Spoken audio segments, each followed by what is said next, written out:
Hey, everybody, we're back. It's the sixth floor guys draft in the 80s, and that's me. Yeah, there in the upper left is Breeze, the lower left is Johnson, and in the lower right corner is Paul Lind.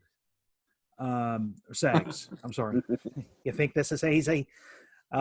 So we thought, we've been drafting all these 80s things, and we thought, well, what? Let's just draft fictional characters, guys that aren't really real but took part in some great sports movies that we've all seen. And we just thought, all right, now if you're putting together a team, or if you have to pick somebody from one of the best athletes from the sport, who are you going to pick in this particular draft? It was somebody on the screen who wasn't necessarily an athlete, but they played one on TV. So the draft order today, in no random order, I'm going first because it was my birthday last week. That's the only reason. So we'll go by age. I'm first. Sags will be second. I guess, Johnson, are you older than Breeze? I think you are, aren't you? My birthday's May 16th, 1973. I'm 48. So, no, Okay. I go last. Then you'll go When's last. When's your birthday, Rick? November. Right, well, What? The We just, whippersnappers. we just said happy birthday to him. The top row here, it's November birthdays. So, Yeah. all right. I didn't mean that, like, putting you down, Sags. It just hit me. I'm like, oh, yeah, his birthday was just recently because we said it on air. No, that's cool. Yeah, so. When's I your took- birthday? August 3rd. I took it as a put down. Beat me a couple months. Beat me by this much. You millennials. Now, are we picking just from 80s movies?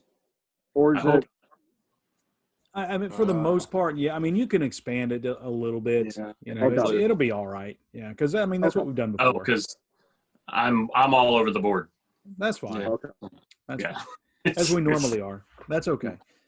All right. So, and the reason that I picked first, other than being my birthday, is that there's really only one choice for the number one spot, and I don't even think it's close. I don't think it's a discussion. I don't think it's up for debate. The only person you can pick in this number one spot is Rocky Balboa. Rocky Balboa, who, he knocked out the Russian when he was 47 years old.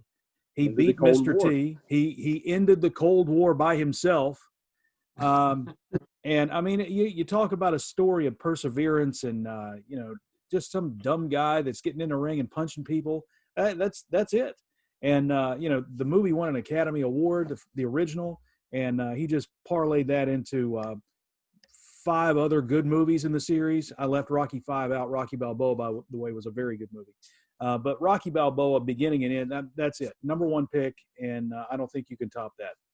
So until next show, thank you for – I'm sorry. Go ahead. That's Rocky Balboa. In the words of Lee Corso, not so fast, my friend. I think I can battle you here. I don't know. Well, let's see. So when you think of athlete, you think of somebody that can do it all, right? Play all positions, so to speak. And Like Bruce Jenner. Okay, sure. So I think that when I tried to find my number one pick, again, who can do it all is the question. And I kept coming back to this one athlete, and I don't know if there's another baseball player that's ever been able to play every single position, let alone in one game. And I think if we remember, Bugs Bunny played first base, played second base, third base. He was all over. Yeah. So my first pick is going to be Bugs Bunny because he can play every position on the field. Mike Trout, fantastic. He's an outfielder. He can't pitch, I assume. Right? Right. Let alone pitch where it ends up being strike 1, 2, 3, you're out. Strike 1, 2, 3, you're out. In one pitch. He struck out 3. Yeah. He struck out 3 guys with 1 ball. Yeah, I mean, This was the Looney Tunes episode, right? Yeah. They're all Looney Tunes episodes. Let's be honest. Yeah. Okay. All right. Because I remember my that. first pick is Bugs Bunny. And, the funny thing is you never saw him practicing. It was just he showed up in the game, and that was it. And he didn't have any spring training. There was no Natural talent. Yeah, that's what it was. Yeah. Just showed up and pitched. And, those guys were, murderer's row right there. There's no question about it. That's Absolutely. tough, man. That's a good pick. That made me realize I don't think Bugs Bunny was a central key contributor in Space Jam, was he? He was not. Okay, so that's interesting that he was such a, 5-tool baseball player, but yet, he wasn't able to contribute a little bit more in the Space Jam team. You would have thought that he would have been able to, been a pretty good point guard running the floor there or something. Well, Michael Jordan is kind of a ball hog. So. Yeah, that's true. Yeah. Just saying. Wow, that was a shocker. By the way, Space Jam, a little overrated. I'll say it. I did not see that coming from Sags. Wasn't Bugs in the boxing ring too and a wrestler? Oh yeah. Really, when you think about it, I don't remember him playing was. football, but other sports he excelled. Yeah. I'll give you credit, man. That's a good pick. Yeah. He was Jim Brown or Jim Thorpe before there was Jim Thorpe. That's right. Or maybe Jim Brown. I don't know. Wow, I'm still in shock about this. I like this topic. Once I started thinking about it and trying to put my list together, this was a lot of fun. But for me, with my first pick, as I've mentioned in previous episodes, regular viewers will know that I'm a sucker for songs and movies and shows that take place in California generally and Los Angeles specifically. And my first pick is from a movie that's a guilty pleasure of mine. Whenever I see it on TV, it's very difficult for me to stop and not watch it. And there's two strong athletes in this movie. But there's one clear favorite. And we're introduced to their athletic ability in the ocean as surfers. And the one guy is a pretty great surfer, a local legend. And the other guy is really struggling. He's never been on a surfboard before, and he's failing spectacularly in his first attempt. But he slowly gets it, and he becomes, passable. And so one night, after surfing and hanging out at the beach, they play a little touch football.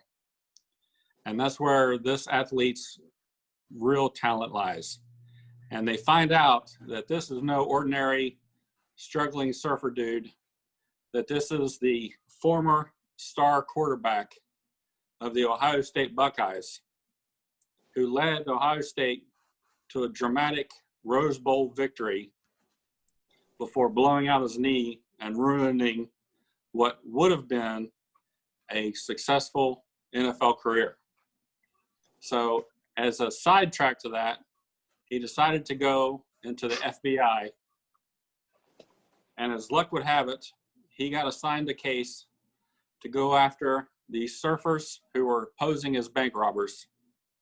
And of course, you should know by now, I'm talking about none other than Johnny Utah from Point Break. Love it. Well, I knew where you're going with that. That's awesome. When you said surfer and he wasn't very good at first, I thought you were going with Greg Brady, to be honest with you. If it weren't for that stupid Tiki idol. token thing, he would have been fine. I know. Yep. Alice threw her back out while she was doing a hula dance. Greg The whole thing, face planted in the rocks. Yep. Whole thing. Johnny Utah, good pick. Johnny Utah. Yeah. Great pick. And Johnny Utah was actually on my board. I love that movie too. Every time it's on, I got to watch it as well. First of all, happy belated birthday to Yap. Thanks. Y'all should have said that up front. Love the Rocky pick. I honestly, I didn't even think of Rocky. And when that's great. That probably is, it should be the number one pick. And then Sags comes out of nowhere and hits me with Bugs Bunny. And I'm like, oh, that's a great pick too. My first pick, this is actually not a sports movie. The movie Fast Times at Ridgemont High. Never seen it. Never seen it. Well, I haven't. The I assume most it's good. dominant 3 minutes of football ever portrayed on screen happened in this movie. Forrest Whitaker plays this character named Charles Jefferson.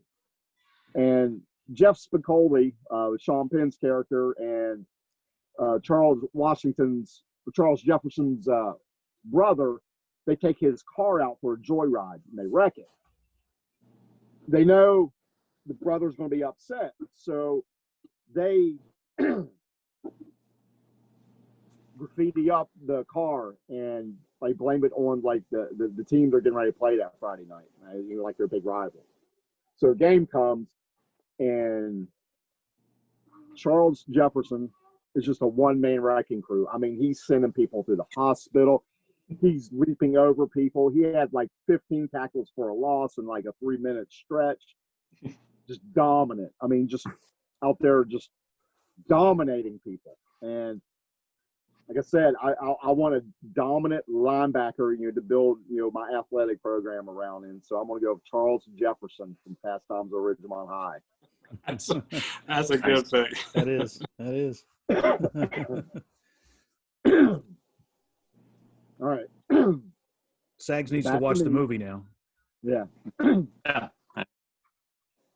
It's a great 80s movie. Yeah. It's similar to like the John Hughes type. I mean, it's a Cameron Crowe film, but did Almost Famous. When did what year did it come out? 83? Yeah, I was thinking 83. Yeah, so Well, when it came out, I would have been like 10. Yeah. So probably a little above my pay grade at the time, so to speak. And then as years went on, I haven't like, I'm never going to watch that. I just haven't seen it. So plus the iconic. I heard it's got a good pool scene though. Yeah. Yeah. Not bad. For my second pick, this is a sports movie. Bad News Bears. Now, there's two great baseball players you could go for in this. Kelly Leak, he's awesome. He smokes, he plays left field, rides a motorcycle. Pretty good female pitcher on that team as well. But the guy from that team, my team, is a scrappy little shortstop. Now, full disclosure, probably have to take him to some sensitivity classes. He's not the most PC person in the world, but you want a guy that's going to fight, for your teammates, play with a little bit of scrappiness. I want Tanner, the shortstop from the Bad News Bears. That's good. That's awesome.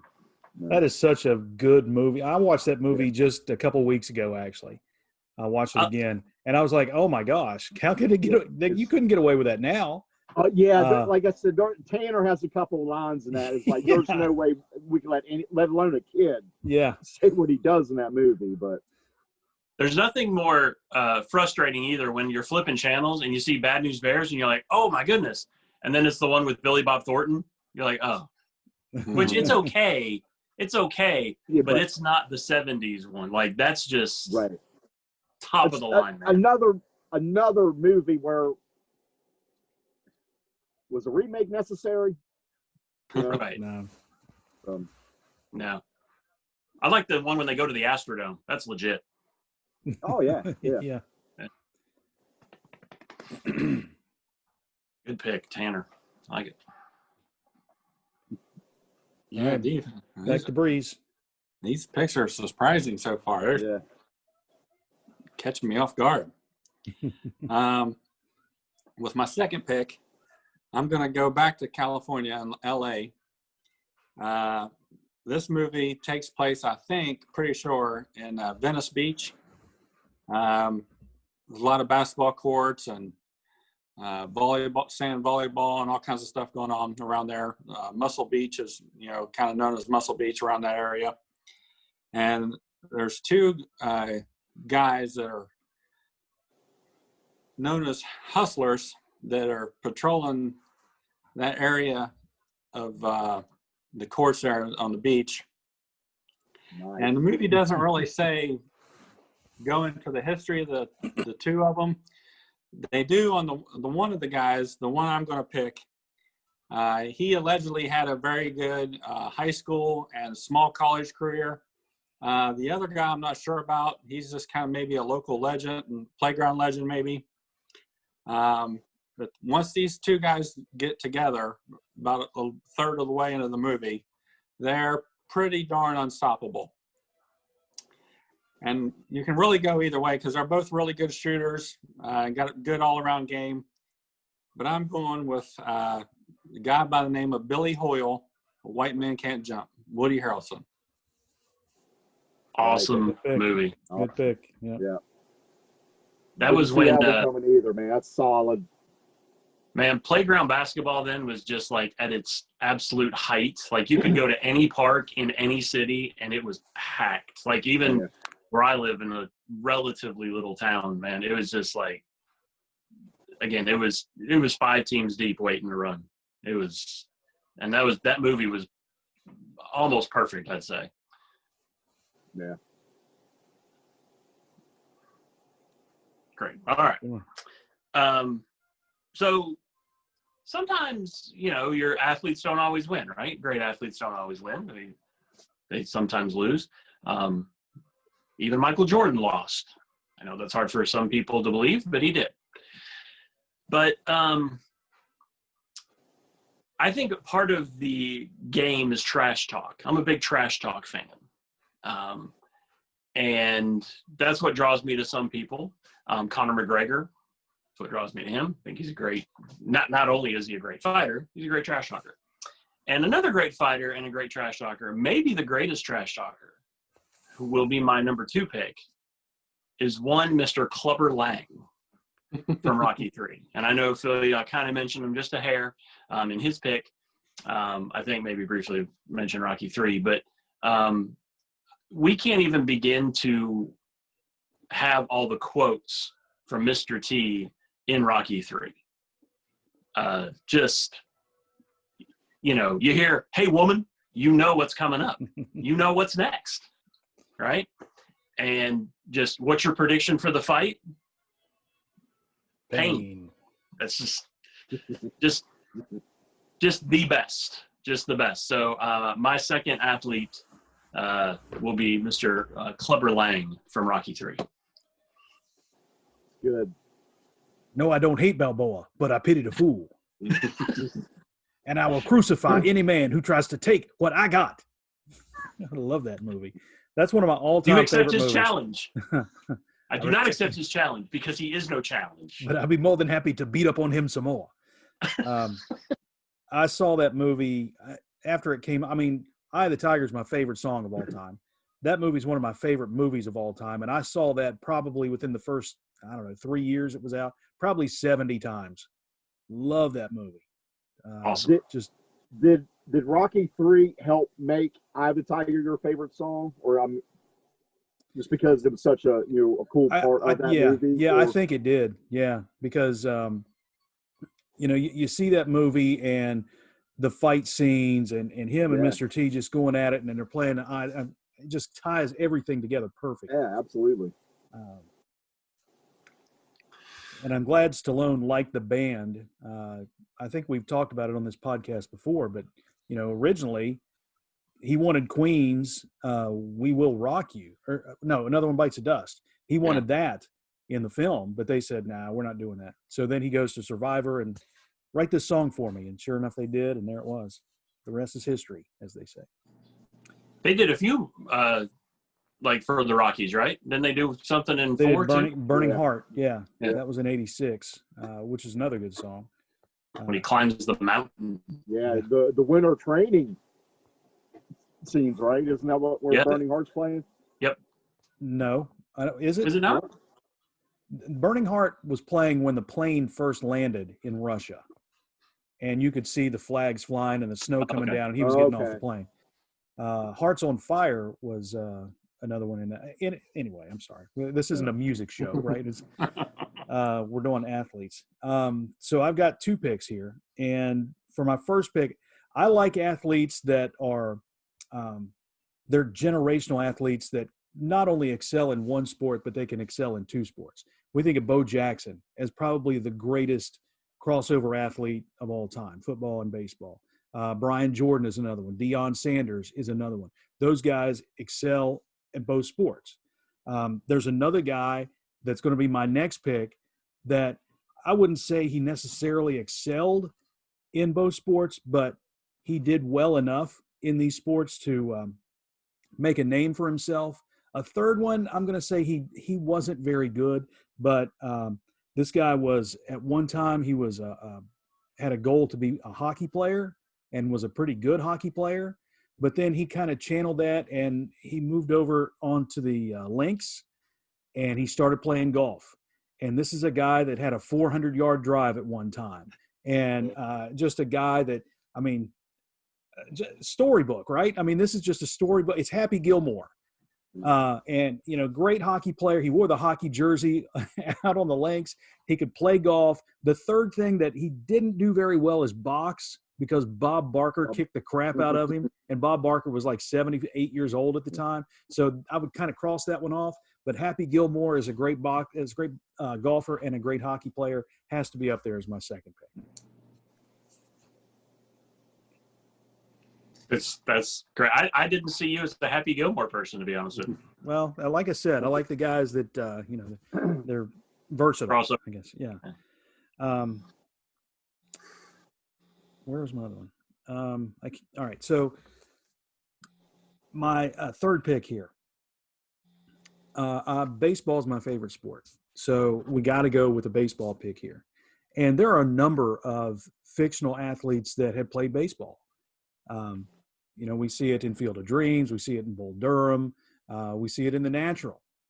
But we've got to go to my favorite baseball movie of all time, and that's Major League. And in Major League, you have a variety of characters to choose from. I mean, you could go with Serrano, right? I mean, the Cuban who was a voodoo guy, and he couldn't hit a fastball, which I don't understand how he was still on a Major League team if he could not hit a curveball. He would have been down to single A at that time, wouldn't he? You know, every pitcher would get word he can't hit a curveball. So everybody throws him a curve and he strikes out every time. How is he still in the starting lineup? You could go that way. There's Willie Mays Hayes. He was just fast. He couldn't play ball. He was a terrible athlete as far as baseball player goes. But I got to go with a guy who started his career in the California Penal League, had the crazy haircut with the nickname Veg Head. He had the glasses. The music hit. It's a Wild Thing, Ricky Vaughn. As soon as he comes out of the bullpen, the crowd goes nuts, and you know something's going to happen. More than likely, it was going to be Clu Haywood hitting the home run off of him. But still, he comes back strong in that playoff game against the Yankees and strikes Clu Haywood out in 3 pitches, just one faster than the other. Rick Vaughn, Wild Thing, my third pick. all right, Ricky, let's get nasty. Forget about the curveball, Ricky. Give him the heater. Great. I think we've been over our affection of Major League, so Yeah. just Amazing. amazing. Like an anchor in this. Yeah, chili dogs over there? That movie was just on this evening. I was watching it a little bit ago, and it was the scene where he just got his glasses. They look good. It's an important thing. I don't think it's that important. I like when Willie Mays Hayes wakes up and goes, I've been cut already? Yeah. He's in the parking lot in his bed. So I'm also going with, for my third pick, how much time do we have left, by the way? I think we're all right. We haven't hit the 10-minute mark yet. Okay. So going with another non-sports movie that had an athlete in it is kind of where I'm going with my third one. This is a guy, football player, Never really got his fair shot, I don't think. And allegedly, from all reports, had an amazing arm. Could really bring it. Never got his shot in high school, and I think that had affected him later on. Word is he could throw a football over a mountain. I don't know if that's true or not, obviously. But I'm going to go with Uncle Rico from Napoleon Dynamite. Because if he had played, I think can we all just look, there's a lot going on in 2020, right? A lot of Democrat, Republican, Trump, Biden, a lot of things going on. The nation has never been more divided. Can we all agree if he had got to play in the state game, they would have won? I think we can come together on that at least. Yeah. That is bipartisan, I believe. Yeah, it is. So I'm going to go with the rocket arm of Uncle Rico as my third pick, rounding out Bugs Bunny, Clubber Lang, and Uncle Rico. Oh, those are great. Yeah. That is a crew. That is a crew right there. As I did not see that coming, man. When you said throw the football over the mountain, I'm like, oh my god. Yeah, that's my favorite. That's my favorite line in the movie, anyway. So he knocked that chick off the bike, or no, he knocked Napoleon off the bike. Yeah, he's accurate. He's pinpoint. So let me ask you guys this: how many times did you watch that movie before it was funny? First time. I knew going in. First time I watched it, I was into it. But I know plenty of people that are kind of like you. I mean, it took them a couple of times. I knew going in it was weird from just hearing things, so I kind of had my mind ready for it. If I had not heard that, it would have taken me a time or two. When he calls the llama like a fat lard, like that's pretty great. We have 10 minutes left. Every time my wife or I take, like, if we're really thirsty, we take a big drink, like he does at the end of his dancing. One of us will say to each other, "Thirsty, Napoleon?" Because he takes that big jug of water. I had a friend of mine that said, "Man, you got to watch this movie. It's hilarious." So it came on. I'm like, "All right, I'll watch it." So I watched it, and I said, "That was the dumbest movie I've ever seen in my life. It wasn't funny at all." But what happened? It comes on again, and I sat down and watched it again, and I laughed through the whole thing. I don't understand that. How could a movie do that? But it was so funny the second time, and every time it's on, I got to watch it. Give me some tots. Yeah.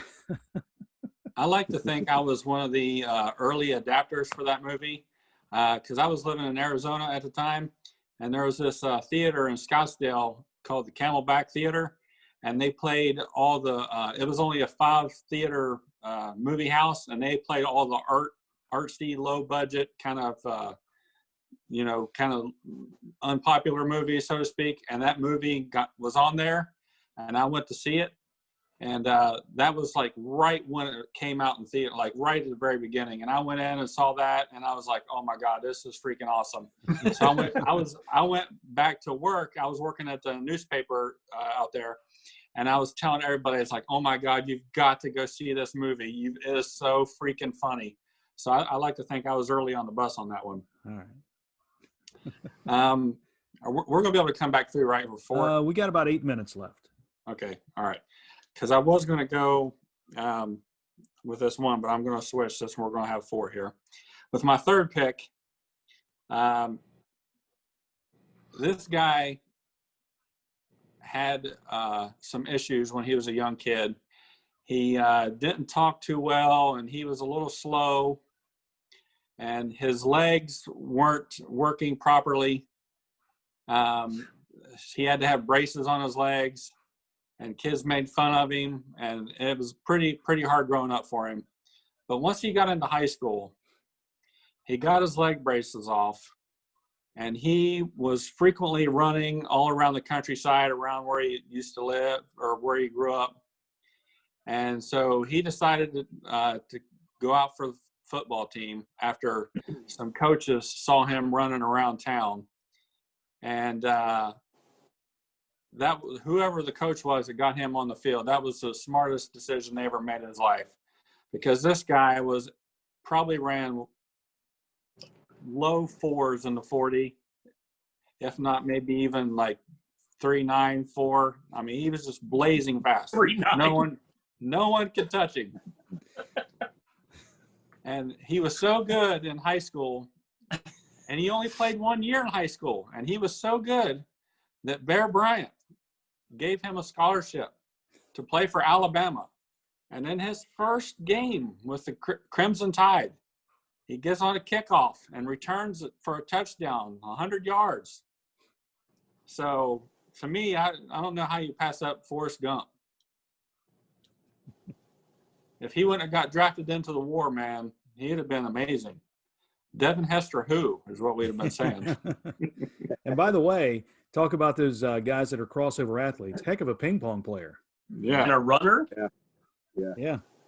He just started running. Yeah. Yeah, that's. I mean, if he could have become a track athlete, he would have been that rare one that could do the sprints and distance. I mean, he ran across the country. I mean, that's all right. No, that's a good pick.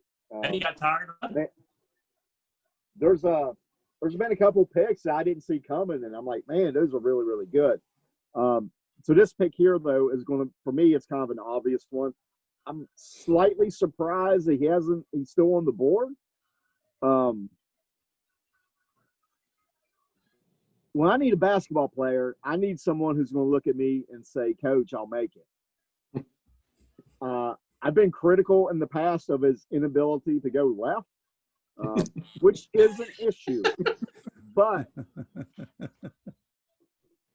Jimmy Chitwood gets buckets, and I want Jimmy Chitwood on my team. So probably, all things considered, my favorite sports movie, Hoosiers, Jimmy Chitwood. Legit. Hey, Can't argue that. I did some, I was on Jimmy too, and I did some, I kind of accidentally stumbled on some research on Jimmy. Since you picked him, I'll mention it here real quick. That character was based off of Indiana Mr. Basketball from 1954 named Bobby Plump. That's who that character is based off of. And the guy who played Jimmy Chitwood, his name is Maris Valinas. I think I'm pronouncing that right. He was an Indiana All-State golfer himself. And he got a scholarship to play golf for Purdue.